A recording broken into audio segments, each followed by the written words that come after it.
volleybal. Kijk, dat denkt die zusje.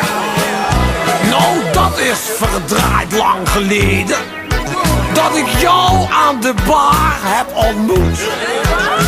Ik leende jou toen 1000 gulden. Ja, ik weet het nog heel goed, rakker.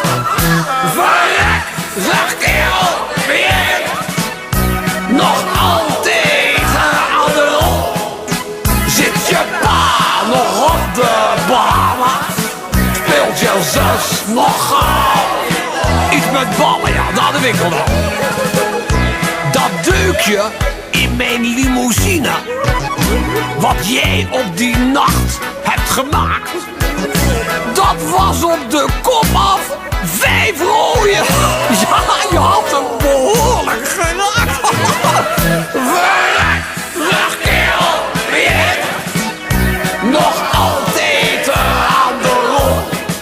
Zit je pa nog op de Bahamas? Speelt je zus nog pingpong? Toen ik eens een gokje wou wagen, gaf jij me je gratis advies. Nou, ik doe heus niet zo lullig als ik een miljoentje verlies bij je geit. Verrek, zeg kerel, ben jij nog altijd aan de rol? Zit je pa nog op de Bahamas? Speelt je zus nog met de jongens?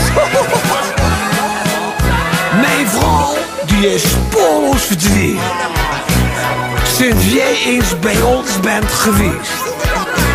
Een vriendje van mij, psychiater, zegt dat alcohol alles geneest.